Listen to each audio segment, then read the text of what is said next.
সকল ছাত্রছাত্রী, ভূগোলপ্রেমী মানুষ এবং সকল দর্শকবৃন্দকে আরও একবার এসকেটি অ্যান্ড অনলাইন জিওগ্রাফার ক্লাসে স্বাগত জানাচ্ছি। আমি এসকেটি। আজকে তোমাদেরকে আমি যেটা পড়াবো সেটা হচ্ছে এফ6 পিরামিড বা পপুলেশন পিরামিড যাকে বলা হয়, তার প্র্যাকটিক্যাল কি করে এই এফ6 পিরামিডের ছবি আঁকে, অর্থাৎ প্র্যাকটিক্যালটি আমি করাবো। এটি কল্যাণী বিশ্ববিদ্যালয়ের সেকেন্ড সেমিস্টারের প্র্যাকটিক্যালে রয়েছে। তো বিষয়টি শুরু করার আগে প্রত্যেককে আরও একবার বলছি, যারা চ্যানেলে নতুন আছো তারা অবশ্যই লাইক করবে, শেয়ার করবে এবং চ্যানেলটি অবশ্যই সাবস্ক্রাইব করবে। তো শুরু করা যাক আজকের বিষয়, যেটাকে বলছে এফ6 পিরামিড অর্থাৎ বয়স লিঙ্গ পিরামিড।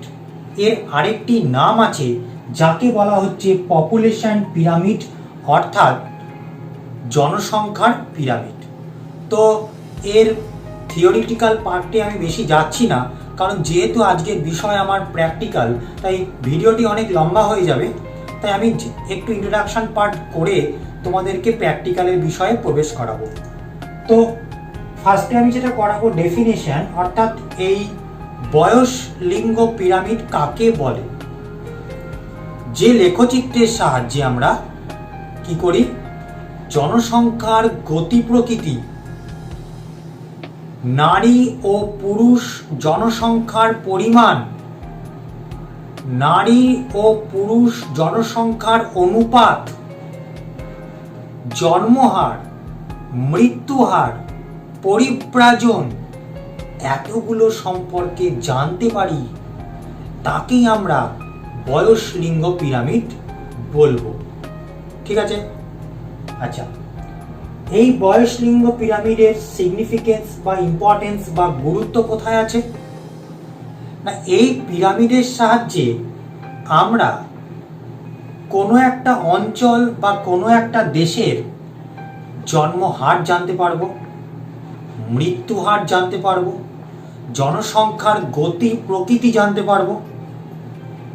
আচ্ছা, সেখানকার জনসংখ্যার পরিমাণ দেখে শিক্ষার হার জানতে পারবো, স্বাস্থ্য পুষ্টি সম্পর্কে জ্ঞান অর্জন করতে পারবো আমরা। এছাড়াও প্রতি 1000 জন পুরুষ পিছু কতজন নারী রয়েছে তা আমরা জানবো। ওখানকার স্বাস্থ্য চেতনা কীরকম আছে, স্বাস্থ্য ব্যবস্থা, চিকিৎসা শাস্ত্র কীরকম উন্নত তাও আমরা জানতে পারবো। এত কিছু আমরা জনসংখ্যা পিরামিড থেকে জানতে পারবো। তো এইগুলোর জন্যই আমরা জনসংখ্যা পিরামিডকে লেখচিত্রে প্র্যাকটিক্যালে চেষ্টা করব। এটা আমি যখন আবার থিওরি ক্লাস নেব ডিটেলসে ব্যাখ্যা করব। এখন আমি জাস্ট একটা ছোট ইন্ট্রোডাকশন পার্ট তোমাদের দিলাম। জনসংখ্যা পিরামিডকে ন্যাচারালি প্রকৃতি অনুযায়ী একে 3টে ভাগে ভাগ করা হয়। কেউ কেউ এটাকে 4টে ভাগে ভাগও করে। তো ইন জেনারেল এটাকে 3টে ভাগে ভাগ করা যায়। Number 1 is the expensive population pyramid. Number 2 constrictive or constructive population pyramid.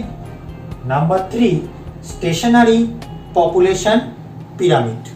তো প্রথমে তোমাদেরকে জানাই যে এই এক্সপেন্সিভ পপুলেশন পিরামিড কোনটি। আমি একটি ছবি আগে থেকে এঁকে রেখেছি, ছবিটা দেখেই বুঝতে পারছো যে পিরামিডের ভিত্তিভূমিটা অনেকটাই বিস্তীর্ণ, আস্তে আস্তে শিখর দেশ একেবারে সরু হয়ে গেছে, সেই পিরামিডকে আমরা এক্সপেন্সিভ পপুলেশন পিরামিড বলবো।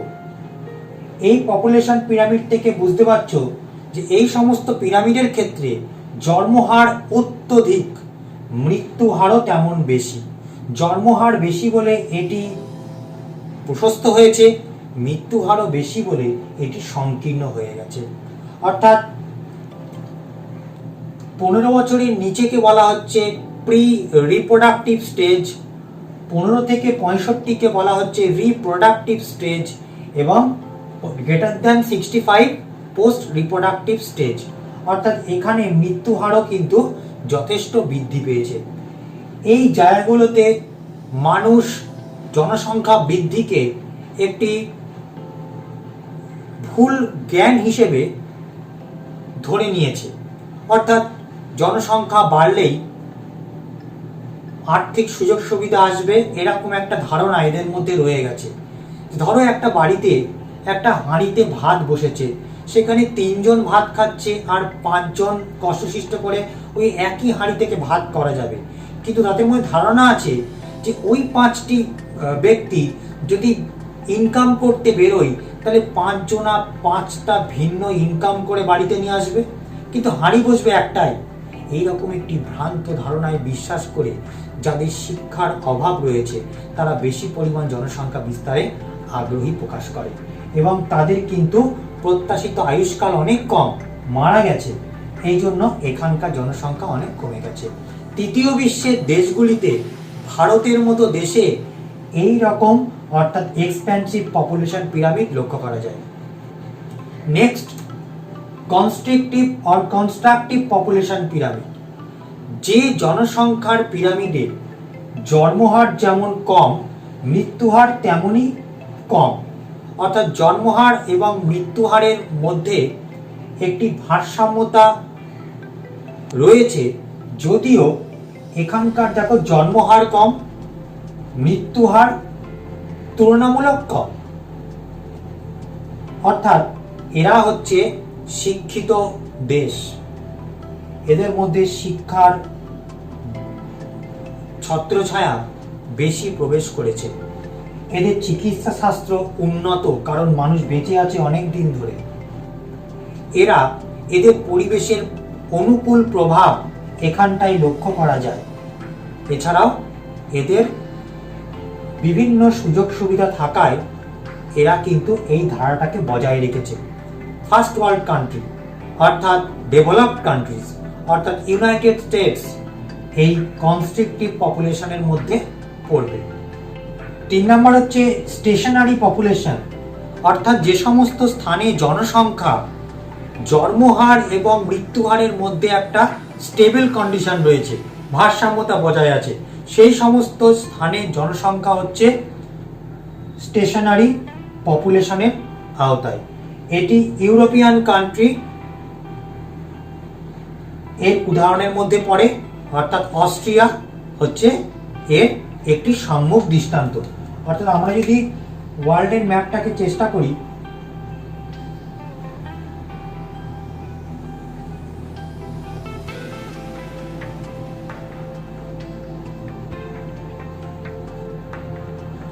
এই অস্ট্রিয়ায় এই স্টেশনারি পপুলেশন দেখতে পাওয়া যায়।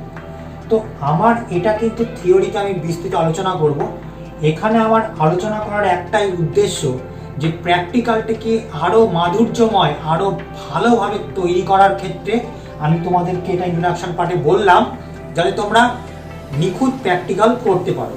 তো আমি যে প্র্যাকটিক্যালটি করাবো এসএক্স পিরামিড বা পপুলেশন পিরামিডের ক্ষেত্রে, সেটি প্র্যাকটিক্যাল কল্যাণী ইউনিভার্সিটির সেমিস্টারের পরীক্ষায় বা আগেও যে কোনো পরীক্ষায় এই 3 ধরনের আসতে পারে। একটা হচ্ছে compound population pyramid, superimposed population pyramid, compared population pyramid, অর্থাৎ যৌগিক জনসংখ্যার পিরামিড, অধ্যারোপিত জনসংখ্যার পিরামিড এবং তুলনামূলক জনসংখ্যার পিরামিড। এই 3 ধরনের পিরামিড পরীক্ষায় আসবে। তবে অনেক ছাত্রছাত্রী মনে করে যে এটি খুব সহজ একটি জিনিস, গ্রাফ পেপারে প্লটিং করব হয়ে যাবে। না, পরীক্ষায় তথ্যের উপর ভিত্তি করে এই পিরামিড 3টে হবে। তথ্য কিরকম এলে কোন পিরামিড হবে তাই এবার আমি তোমাদের আলোচনা করব। এরপরে আমি এই আলোচনার পরে বলবো যে কেন আমি তোমাদের প্র্যাকটিক্যালে এই 3টে আলোচনা করলাম। আচ্ছা, এবার আমরা জানবো যে প্রথমে তোমাদের বলেছিলাম যে আমি করাবো হচ্ছে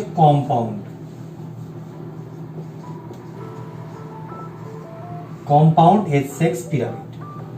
তো সেমিস্টারের পরীক্ষায় তোমাকে এরকম একটা তথ্য দেবে, যে তথ্যতে একটি মাত্র সাল থাকবে, নাও থাকতে পারে তবে থাকবে, আর তার আন্ডারে একটি মেলের কলাম আরেকটি ফিমেলের কলাম দেওয়া থাকবে।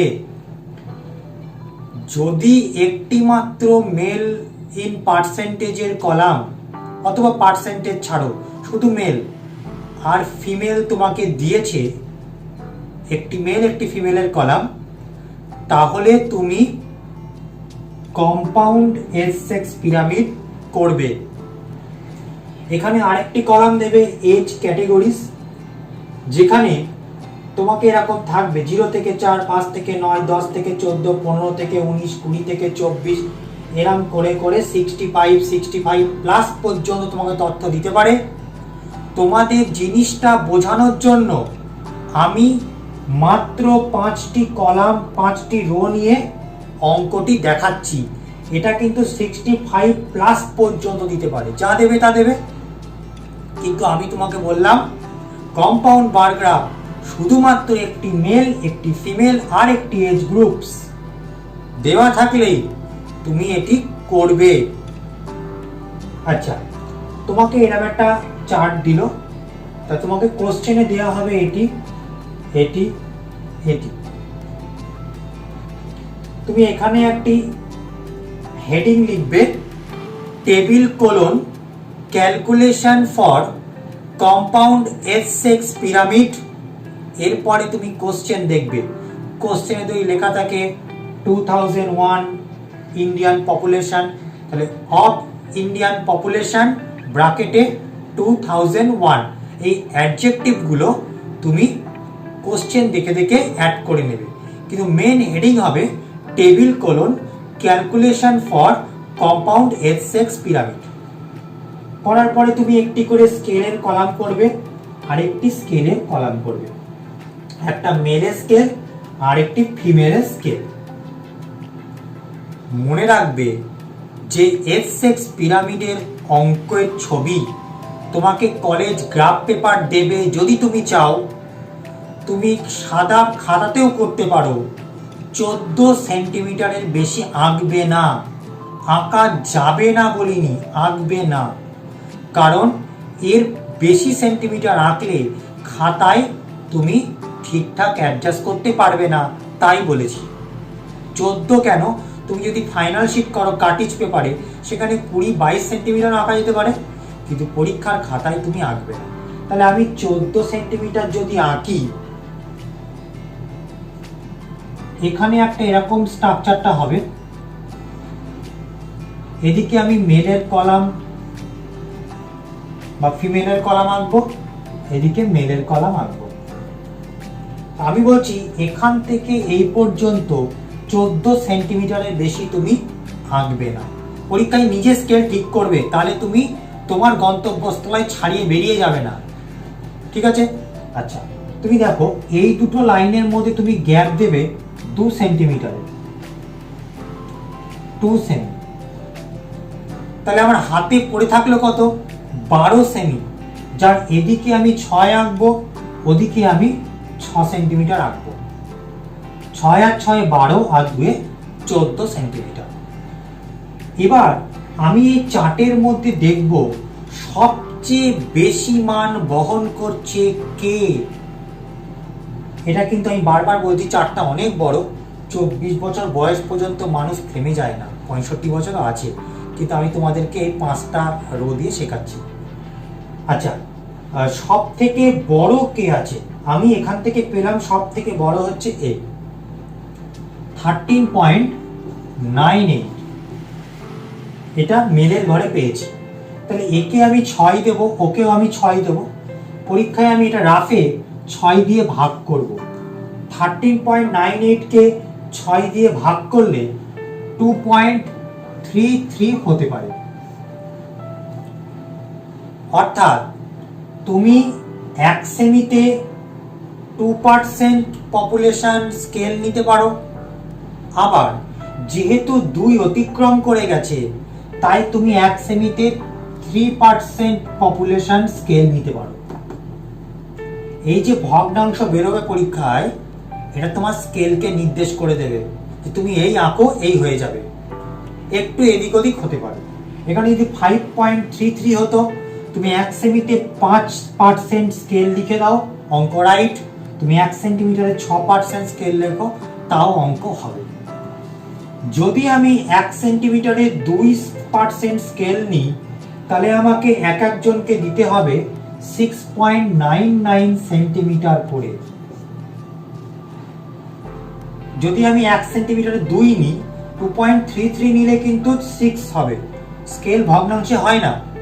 2 নিলে 6 নিশ্চয়ই বাড়বে এইটুকুর জন্য, তাই তুমি এই 2টাকে আবার এটা দিয়ে ভাগ করবে পরীক্ষায়। 13.98 কে আবার 2 দিয়ে ভাগ করে দেখবে 6.99 বেরোচ্ছে। আর তুমি যদি এটাকে 3 নিয়ে ভাগ করে দেখো, তাহলে বেরোবে হচ্ছে 4.66। যে কোনো একটা নিতে পারো। তাই বড়টাই নিলাম। 1 সেমিতে 2% স্কেল নিয়ে 6.99, অর্থাৎ এখানে আমি এখান থেকে 6.99 আঁকবো। এখান থেকে আমাকে 6.99 আঁকবো। 6.99 আঁকবো না, আঁকতে আমাকে ওইটুকু আমি যাব, কিন্তু আঁকবো কত দেখো। আমি 13.9 আমি কি করলাম আগে তোমাকে বলে দিচ্ছি। সর্বোচ্চ মানকে 6 সেন্টিমিটার পরীক্ষায়, এটাকে ফিক্সড রাখবে পরীক্ষায়, এটা চেঞ্জ হবে। এটাকে ফিক্সড করে ভাগ করলাম, 2.33 হলো।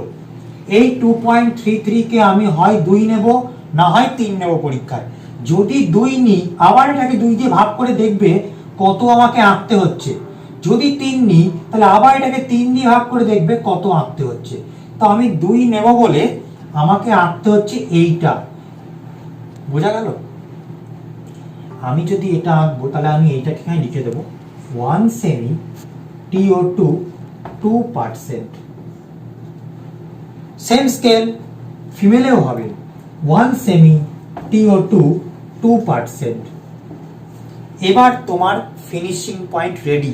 প্রত্যেকটাকে 2 দিয়ে ভাগ করবা, বসিয়ে দেবা। প্রত্যেকটাকে 2 দিয়ে ভাগ করবা, বসিয়ে দেবা। 2 দিয়ে ভাগ করবা, বসিয়ে দেবা। 2 দিয়ে ভাগ করবা, বসিয়ে দেবা। এবার ছবিটা কি করে হবে, ছবিটা একটু দেখা যাক। ছবিটার ক্ষেত্রে 1 সেমিতে 2% নিয়েছি, তাহলে আমি 2 করে করে পা ফেলবো। 2, 4, 6, 8, 10, 12, হাইয়েস্টটা দেখে দেখে পৌঁছবো 13.98, মানে 14 পর্যন্ত পা ফেললেই আমার হয়ে যাবে। তাহলে আমি এখান থেকে 7 সেন্টিমিটারের দিকে আঁকছি, 2 সেন্টিমিটার গ্যাপ দিয়ে আবার 7 সেন্টিমিটার আঁকছি।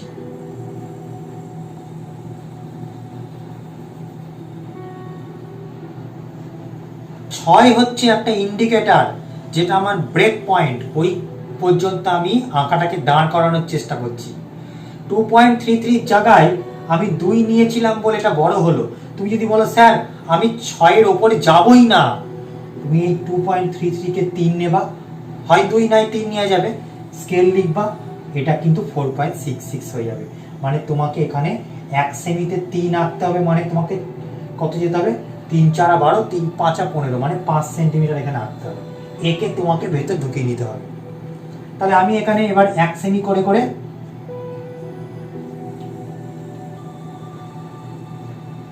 7 সেমি আঁকলাম। এখানে আমি 1 সেমি করে করে 7 সেমি আঁকলাম। এইগুলো আমার কটা আছে দেখবো। এখানে আমার আছে 1 2 3 4 5। তোমাকে পরীক্ষা 8টা 10টা যা দেবে দেবে, তুমি এখানে 0.5 করে করে আঁকবে। 0.5 এ একটা করে, এই যে সব 0.5 অন্তর অন্তর ধরো।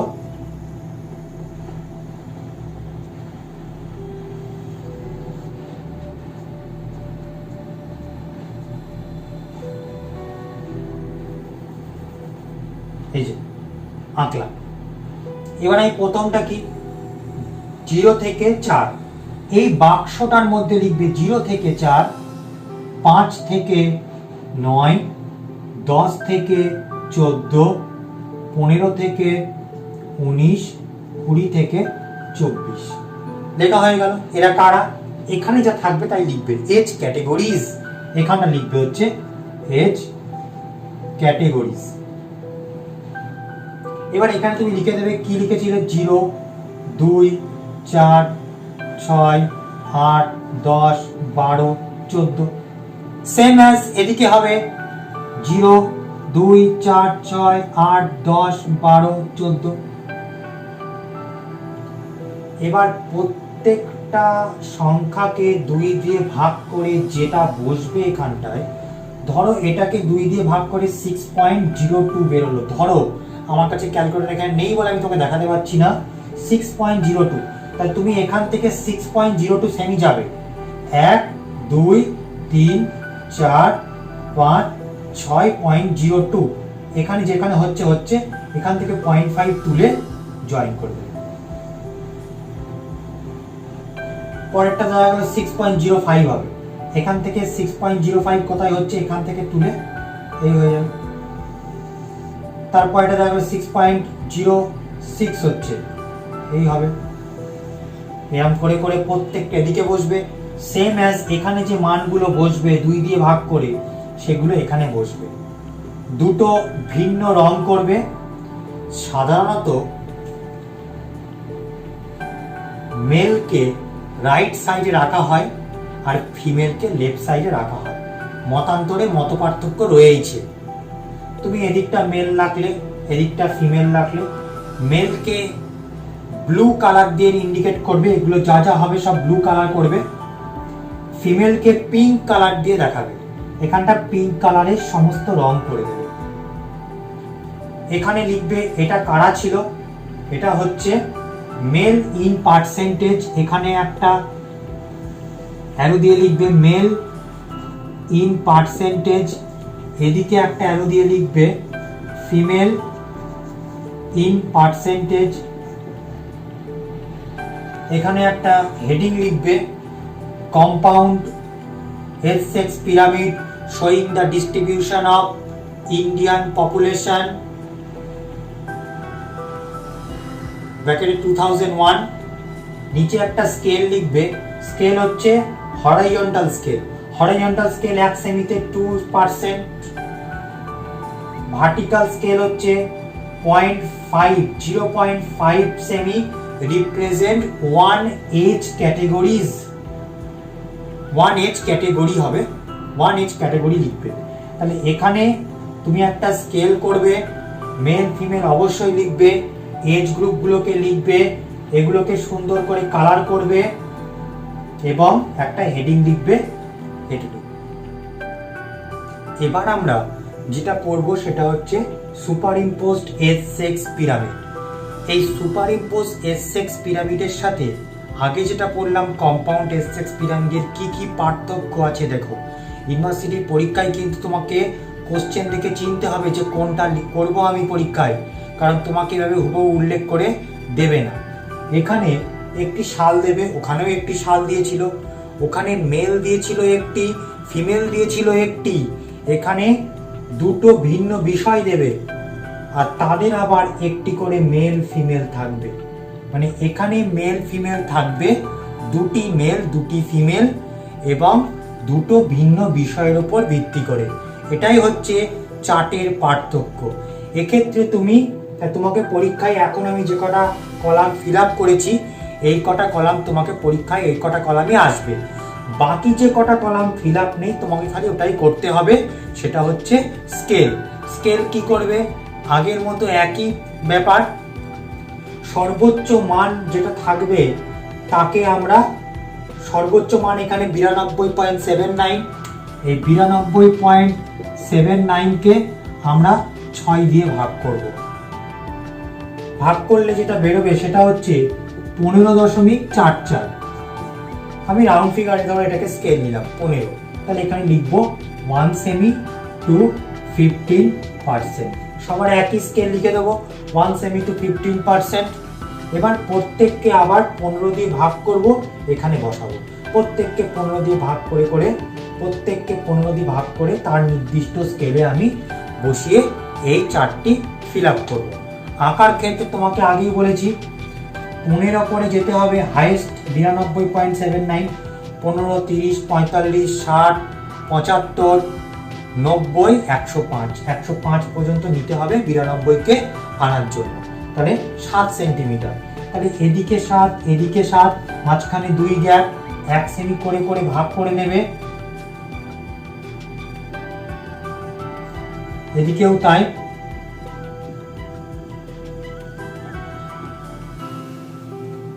এখানে সব 0, 15, 30 করে লিখবে, এদিকেও 0, 15, 30 করে লিখবে। এখানটায় তোমাকে দিয়েছে 1, 2, 3, 4টে কলাম, 4টে তোমার রো। এই 4টে রোতে তোমার দেখো আমি বলেছি এদিকটা তুমি মেল করবে, এদিকটা ফিমেল করবে। মেল করলে এখানে 2টো করে মেল, ছবি কিন্তু একটা হবে। তাহলে কটা আছে? 1, 2, 3, 4, 0.5 করে নিলে 2 সেন্টিমিটার রাখতে হবে। 0.5, 0.5, 1, 0.5, 0.5, 1। কিন্তু এক একটা জায়গায় 2টো করে মেল দেখাতে হবে। দেখো এটা যদি মেল দেখাই,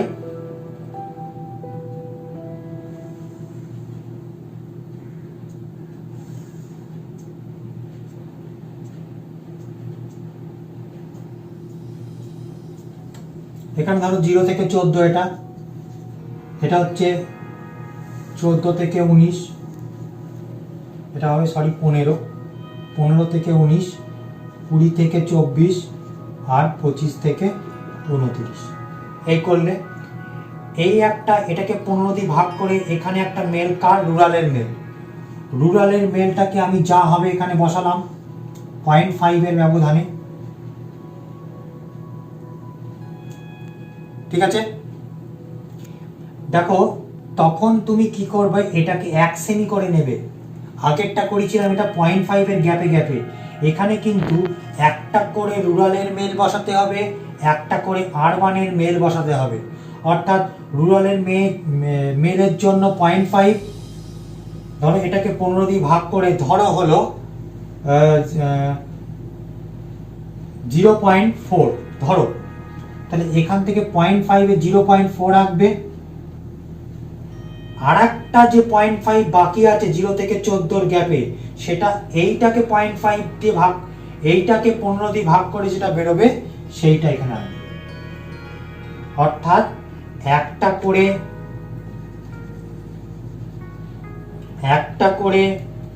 0.5 গ্যাপে একটা মেল বসবে রুরালের, আর একটা 0.5 এ মেল বসবে আরবানের। আবার এই পরের সালটায় 0.5 এর গ্যাপে এটা যা বেরোবে বসবে 0.5 এ, আবার 0.5 বেরোবে, এটা যা বেরোবে সেইটা। একই রকম ভাবে ফিমেলের ক্ষেত্রেও তাই। ওটা 0.5 এর করে করেই করেছিলাম, কারণ ওখানে একখানা তথ্য ছিল, এখানে 2টো করে মেল আছে। তাই 1 সেমির গ্যাপে 0.5 রুরালের মেল, 0.5 আরবানের মেল, 0.5 রুরালের ফিমেল, 0.5 আরবানের ফিমেল। বাকি যা ডেকোরেশন স্কেল আগের মতনই হবে। এখানে আমি যে তথ্যটি দিয়েছি সেই তথ্যের সাপেক্ষে এখানে সুপারইম্পোজ প্রোফাইল লিখে, সুপারইম্পোজড এসএক্স পিরামিড লিখে বাকি ডেকোরেশন স্কেল সেম হবে অ্যাজ কম্পাউন্ড এসএক্স পিরামিড। আচ্ছা, এবার হচ্ছে কম্পেয়ার্ড এসএক্স পিরামিড। এর সাথে আগেরটার কি পার্থক্য ছিল? আগে রুরাল আরবান তার মেল ফিমেল দিচ্ছিল, এখন মেল আর ফিমেল কিন্তু ওপরে উঠে গেছে গার্জেন, এদের 2টো করে সাল দিয়েছে। মেল 1991, 2001, ফিমেলও তাই। এক্ষেত্রে তুমি জানবা যে তোমাকে 2টো সালের মধ্যে কম্পেয়ার করতে দিয়েছে, তাহলে সেক্ষেত্রে তোমার কম্পেয়ার্ড এসএক্স পিরামিড হবে। প্রসেসটা পুরোই এক, আমি আগের তথ্য দিয়েই তোমাদের বোঝাচ্ছি। সর্বোচ্চ মানকে 6 দিয়ে ভাগ করবে। এই 6 কোথা থেকে আসছে, কোথা থেকে আসছে না, এই 6 আসছে মূলত একটা ফিক্সড নাম্বার পরীক্ষার খাতার জন্য। 6 দিয়ে ভাগ করে তোমার রাউন্ড ফিগারে 15% হলো। তাহলে এখানে আমি সেই 1 সেন্টিমিটারে 15% স্কেল লিখেছিলাম। লিখে এখানে এগুলোকে 1 সেমি করে করে নেবে। 15, 30, 45, 60, 75, 90, 105, কারণ 92.79কে ঢোকানোর জন্য ওর থেকে বেশি নিতে হবে। দিয়ে প্রত্যেকটাকে 15 দিয়ে ভাগ করে করে এখানে বসাবে। প্রত্যেক এখানেও লিখবে 1 সেমিতে 15%, 1 সেমিতে 15%, 1 সেমিতে 15%।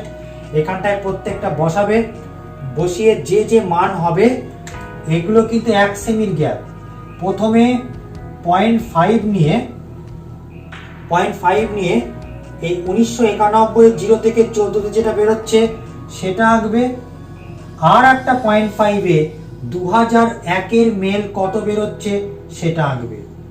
মানে 1 সেন্টিমিটারের মধ্যে দুটো করে মেল হচ্ছে, সেম অ্যাজ আগেরটা। দিয়ে এখানে কিন্তু মেলগুলোকে, সরি ভুল বললাম, গোটা সালটাকে একটা রং হবে। এখানে কিন্তু 2000-এর একের যে মেল এবং ফিমেল আছে, 2001-এর যে মেল এখানে বসবে, 2001-এর যে ফিমেল এখানে বসবে, তাদের একই রং হবে, সেম কালার। আবার 2001-এর যে মেল, 1991-এর যে মেল, 1991-এর যে ফিমেল, তাদের একই কালার হবে। এখানে কিন্তু লিজেন্ড হবে দুটো সালের। একটা ধরো তুমি ইয়েলো কালার দিয়ে করলে 1991, আর একটা পিঙ্ক কালার দিয়ে করলে 2001। মানে ইয়েলো কালারের 1991 এর মেলেও ইয়েলো কালার বসবে, 1991 ফিমেলেও ইয়েলো কালার বসবে। আর 2001-এ পিঙ্ক করেছো মানে কি 2001-এর মেল এখানে যেটা হবে সেটা পিঙ্ক হবে, 2001-এর ফিমেলটাও কিন্তু পিঙ্ক হবে। মনে রাখবে এখানে কিন্তু লিজেন্ড এই দুটো হবে। আর সুপার ইম্পোজড এর লিজেন্ড হচ্ছে রুরালের জন্য একটা হবে, আরবানের জন্য একটা হবে। বাকি যা যা স্কেল আছে, হেডিং আছে, সেম অ্যাজ আগেরটা। তাহলে এই তিনটের মধ্যে একটুখানি ছোট করে সমন্বয় সাধন করি। পরীক্ষায় একটি সাল, একটি মেল মানে একটি মেলের কলাম, আরেকটি ফিমেলের কলাম যদি দেয়, নিঃসন্দেহে এটি হচ্ছে তুমি কম্পাউন্ড সেক্স পিরামিড করবে। পরীক্ষায় যদি দুটো ভিন্ন বিষয় দেয়, রুরাল আরবান দেয়, তাদের একটি করে মেল ফিমেল দেয়, পরীক্ষায় নিঃসন্দেহে তুমি সুপার ইম্পোজড সেক্স পিরামিড করবে। যদি এরকম সাল ভিত্তিক মেল ফিমেল দেয়, তাহলে ওটা কম্পেয়ার সেক্স পিরামিড হবে। তাহলে এই হচ্ছে তোমার তিনটে পিরামিডের সামারি। এটি কিন্তু সহজ একটি প্র্যাকটিক্যাল, কিন্তু এর যে স্কেল ধারাটা শেখালাম, তুমি সর্বোচ্চ মানকে 6 দিয়ে ভাগ করে রাউন্ড ফিগারে স্কেল লিখবে। এই জিনিসটা তোমাকে পরীক্ষায় না করলে খাতায় ছবিটি হয় খুব ক্ষুদ্র হয়ে যাবে, নাই অতিকায়ত্ব লাভ করবে, যেটি দৃশ্যকটুক মনে হবে। আর তথ্যভিত্তিক স্পেসিফিকেশন নির্বাচন করাটা এই প্র্যাকটিক্যালটার ক্ষেত্রে খুব কঠিন। তাই তুমি এটি অবশ্যই নোট করে রাখবে এবং এর ভিত্তিতে তুমি যাবতীয় প্র্যাকটিক্যাল করবে। এর লিজেন্ড হবে রুরাল এবং আরবান দুটো। এর লিজেন্ড হচ্ছে এই দুটো সাল। বিষয় ভিত্তিক লিজেন্ড কিন্তু তৈরি হবে। আচ্ছা, প্রথমে যে তিনটে সেক্স পিরামিড সম্পর্কে তোমাদের বলেছিলাম, যে স্টেশনারি, তারপরে হচ্ছে কনস্ট্রাকটিভ, এই পিরামিডগুলোকে আমার বলার অর্থ কি ছিল, এগুলো থিওরিতে পড়ে। প্র্যাকটিক্যালে বলার অর্থ কি, এটার একটা ইন্টারপ্রিটেশন পরীক্ষায় লিখতে হবে। সেই ইন্টারপ্রিটেশনে অনেককেই দেখেছি লিখতে যে এখানকার জনসংখ্যা বেশি, এখানকার জনসংখ্যা কম, ছবি দেখে দেখে লিখে দিচ্ছে। আরে তুমি যদি ছবি দেখেই লেখো, তাই ছবিটা তুমি আঁকলে কেন? সবাই তো বুঝতে পারছে, সাল তো তুমি লিখে দিয়েছো। 14 সালে 0 থেকে 14 বছরের মধ্যে বাড়ছে কি কমছে লোকে তো দেখতে পাচ্ছে। এই সমস্ত ইন্টারপ্রিটেশনের নম্বর পেতে গেলে তোমাকে এখানে লিখতে হবে তুমি যে সেক্স পিরামিডটি তৈরি করেছো, সেটা পরীক্ষায় যেটাই দিয়েছে এর মধ্যে থেকে যেটা তৈরি করেছো, সেটা কি স্টেশনারি হয়েছে, সেটা কি ওই কনস্ট্রাকটিভ হয়েছে, না কি হয়েছে? তুমি যদি ওই টার্মটা লিখে তার ব্যাখ্যা করতে পারো যে এটি যেটি আপনি তথ্য আমাকে প্র্যাকটিক্যালে দিয়েছেন, এটি উন্নত দেশকে চিহ্নিত করছে, কারণ এটি এই পিরামিড, তাহলে অনেকাংশে তুমি নম্বরটা বেশি ক্যারি করতে পারবে। কারণ একটা কথা মনে রাখবে, প্র্যাকটিক্যাল ভিন্নভাবে সবাই শিখবে, ইন্টারপ্রিটেশনের যে নম্বরটি সেটি অনেকের ব্যক্তিবিশেষের নাম্বারের ভিন্নতা চলে আসে। তো এটাই আমার বক্তব্য ছিল। প্রত্যেককে অসংখ্য ধন্যবাদ চ্যানেলটিকে সাবস্ক্রাইব করার জন্য, লাইক করার জন্য। নতুন যারা আছো তারা অবশ্যই এটা করে নেবে এবং এই ভিডিওটি দেখার জন্য।